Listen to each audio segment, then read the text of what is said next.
Kolo Yesu mwana na Nzambe. Wete abenga makolo Yesu mwana na Nzambe.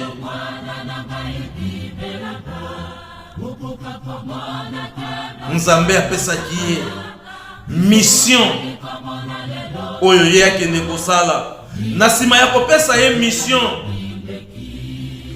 alekaki na oyo babengaka yango ba obstacle.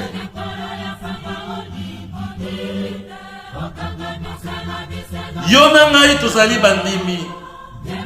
Eloko nini ezali ko justifier ngai na yo ete tozali ya solo bandimi. Totala passé na biso. Et yo na ngai tozali kobeta tolo ya solo ete tozali banganga Nzambe. Eloko nini ezali ko justifier ya solo ete ngai na yo tozali banganga Nzambe. Totala passé na biso. Salaba réflexion spirituelle. Salaba analyse spirituelle. Passé na yo. Background. Passé na yo. Tango komi mondimi. Nakati ya kimondimi. Salaba réflexion spirituelle. Passé na yo. Background. Fondation ya kondima na yo. Salaba réflexion spirituelle. Salaba analyse spirituelle. Passé na yo. Passé na yo. Ezalaki ndenge. Et puis ezalaki ndenge nini. Lelo soki kolo Yesu abengamaki mwana na Nzambe. Ezali pamba te. Passé na ye. Atrasaki yango bien. Passé na ye. Atrasaki yango bien. Et lelo soki tata Simon Kimbangu abengami ya solo molimo mosantu. Total la background ya papa Simon Kimbangu. Total la passé fondation ya kondima ya tata Simon Kimbangu. Total la passé. Po ete ngai na yo lelo to loba yango to déclarer yango ete tata Simon Kimbangu azali molimo mosantu. Total la passé ya tata Simon Kimbangu. Nde esika oyo toko tirer leçon ngai na yo. Po toko welela kibondimi te ngai na yo. Toko welela kibondimi te kasi kibondimi na biso passé na biso e ko justifier kibondimi na biso. Background. Lelo ngai na yo po ete tobianga mabanga na Nzambe totala passé na biso. Passé na biso, passé na biso.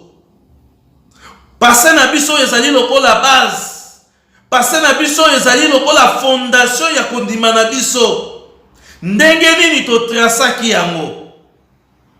Passé, background. Ya yona ngai tata mama Kimbangiste ezalaki ndenge nini pe ezali ndenge nini. Passé. Bamvoila misatu po ete lelo babengama ya solo. Bamvoila po ete babengama banzambe kati na biso. Total passé na bango.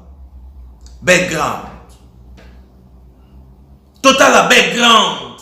Fondation ya kondima na bango. Total malamu. Tokanisa pe malamu. Fondation ya kondima na bango ezalaki boni boni. Et lelo ngai na yo tobiangami bakimbangiste. Ngai na yo tobiangami bana ya tata Simon Kimbangu. Passé na biso. Fondation ya kondima na biso. Totongi yango ndenge nini. Mingi batongi fondation ya kondima na bango batata ba mama na kati na Ekobo. Mingi batongi fondation ya kondima na bango batata ba mama na kati na Moibi. Mingi batongi fondation ya kondima na bango na kati na lokuta, na kati na matonga, na kati na bizaleli ya mabe, pe na kati na misala ya mabe. E ngai na yo tobiangami bakimbangiste. Pase na biso totongi yango ndenge nini. Motuna oyo tokotuna ngai na yo na kati na mitema na biso, na kati na makanisi na biso, ezali se obele motuna moko. Soki ngai na yo tozali bandimi, soki ngai na yo tozali banganga nzambe, e soki ngai na yo tozali na posa ya solo, babenga biso banzambe na kati na lingomba. Tokanisa, tosala ba réflexion spirituelle. Passé ya yo na ngai. Background, oyo tobengi yango background. Fondation ya kondima na yo otongi yango ndenge nini batata ba mama. Lelo yo soki otali Tata Simon Kimbangu a 30 ans na boloko. 30 ans batata ba mama na boloko. Abetami 120 coups de fouet. Poete lelo ngai na yo to déclarer à haute voix Tata Simon Kimbangu azali molimo mosantu. Malgré misala oyo ye asalaki, kasi alekaki na épreuve. Épreuve oyo ezali ko confirmer ya solo ete Tata Simon Kimbangu alongi 30 ans de prison. Kolo Yesu asali makamu isi, asali makamu isi ya kulakisa ya solo ete azali mwana na Nzambe. Kasi Nzambe alobi il faut ya solo pona ko confirmer ete ozali mwana na Nzambe ya solo. Il faut les kana épreuve.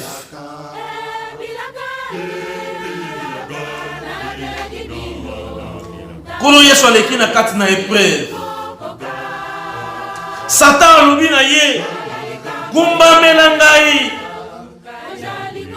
gumba melangai.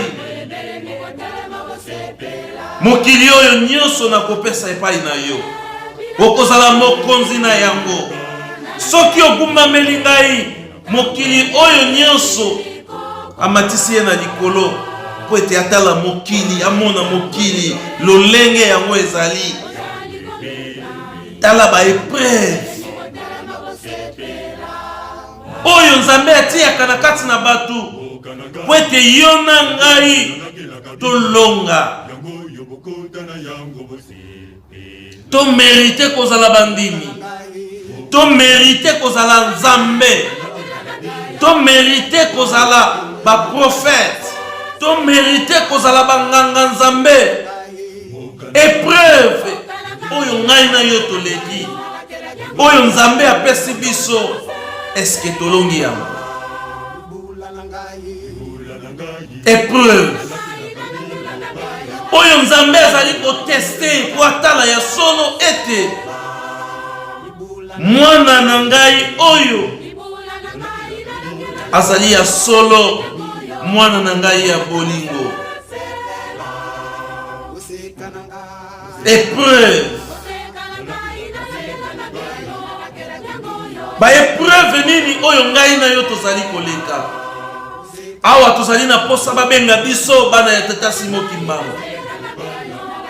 Ba épreuve nini oyo ngai na yo tozali ko surmonter po ete babenga biso banganga Nzambe, basakoli ya tango ya suka, po ete babenga biso banzambe.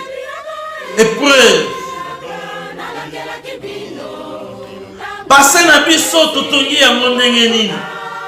Soki ya solo totongi yango malamu, na misala ya malamu, na kotosa malako ya Tata Nzambe. Épreuve nini oyo yo na ngai toleki po ete tolakisa ya solo ete tozali ya solo bakimbangiste. Kolo Yesu balakisi ye mokili. Satan lobi fukamela ngai okozwa mokili oyo. Yona ngai lelo eske soki balakisi biso mokili, soki balakisi biso ba bien matériel,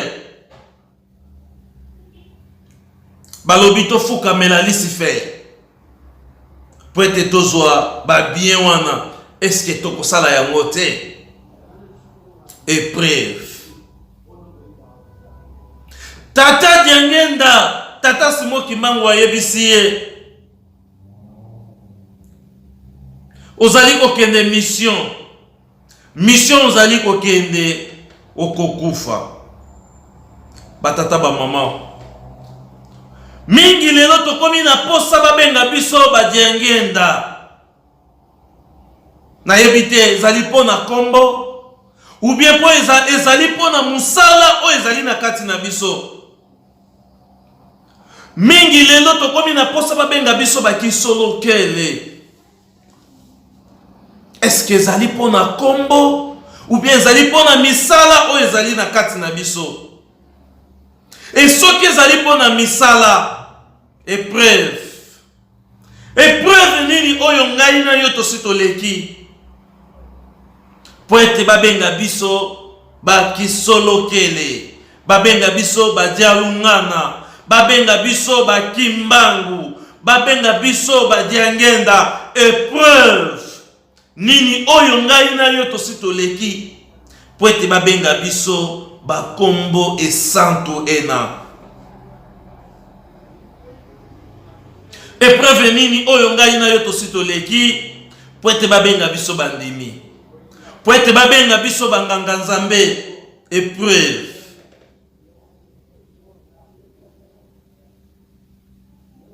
Batata ba maman, ndenge touti koloba passé na biso ezalaki ndenge nini? Et épreuve nini oyo ngai na yo tosi toleki? Po ete tobiangama bana ya Tata Simoki Mbangu, po ete tobiangama bandimi ya Tata Simoki Mbangu, po ete tobiangama bakimbangu, badiangenda, bakisolokele pe badialungana. Tout ça là ba réflexion spirituelle.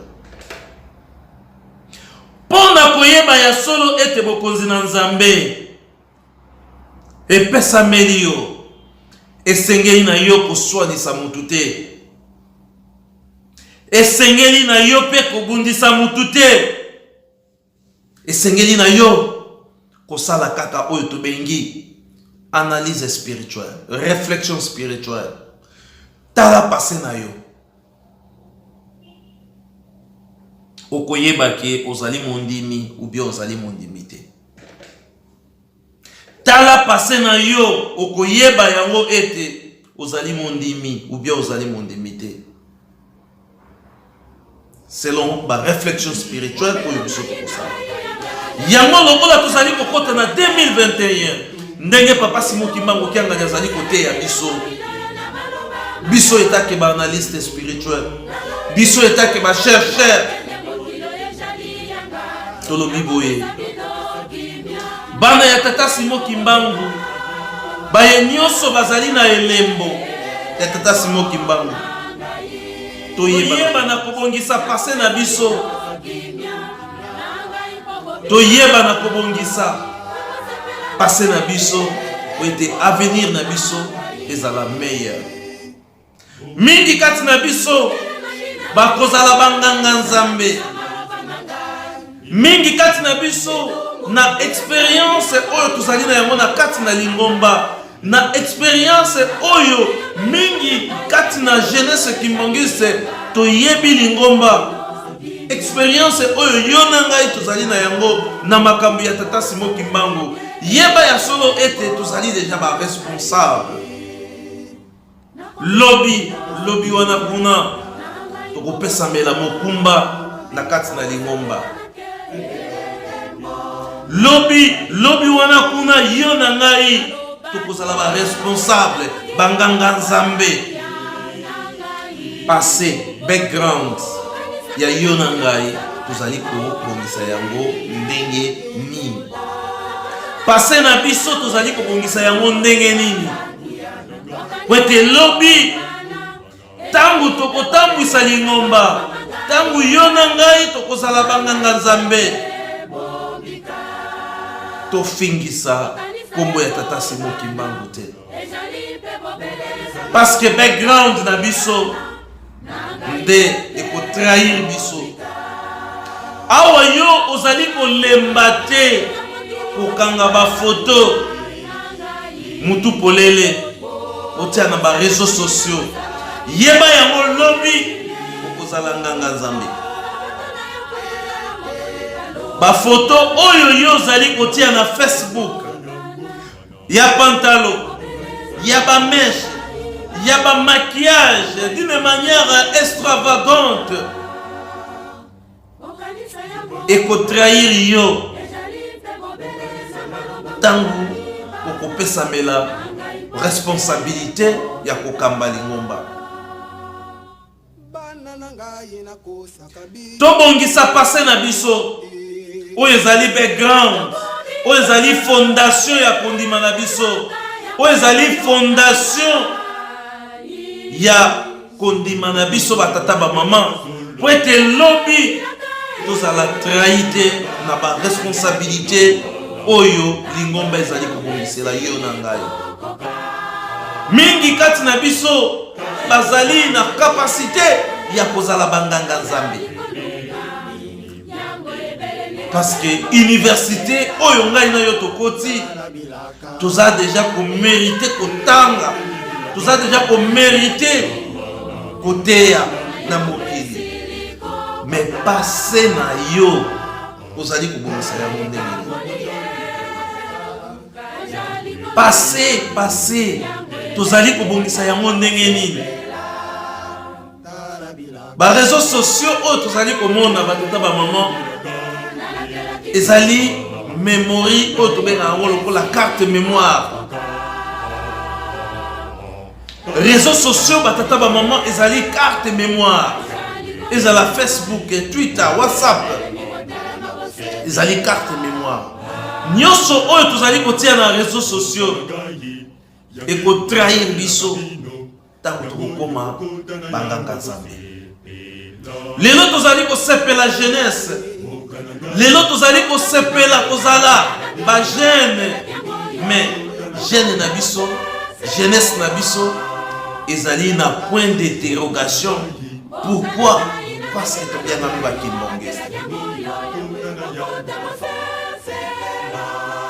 jeunesse na biso ezali na point d'interrogation parce que tu viens de nous.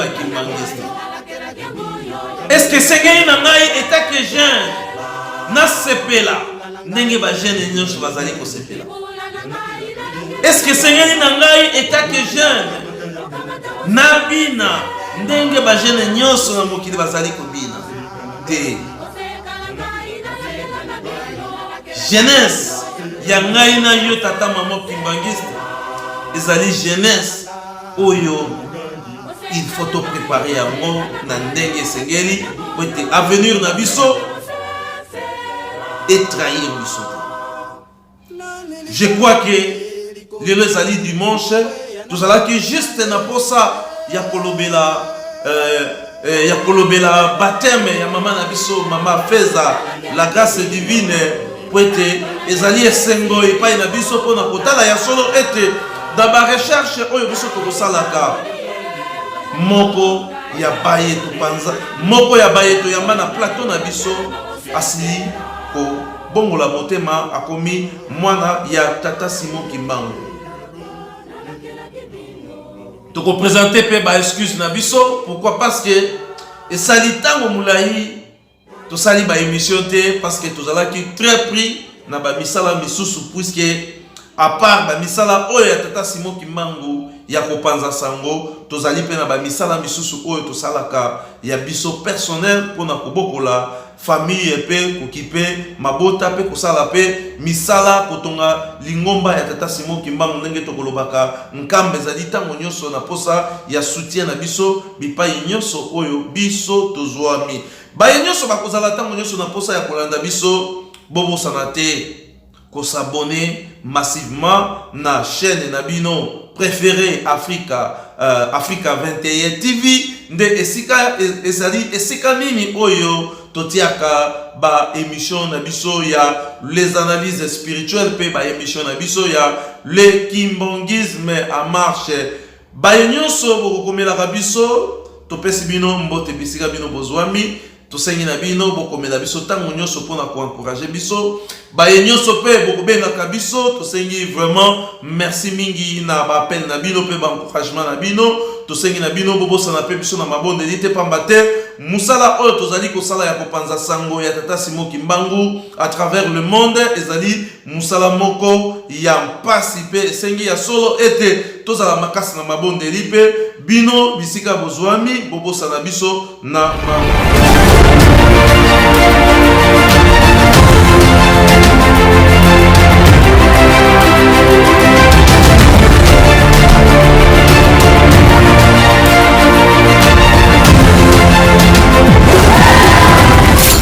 Africa, tolobi bien Africa 21 TV de esika nini totiaka ba émission na biso ya le kimbongisme.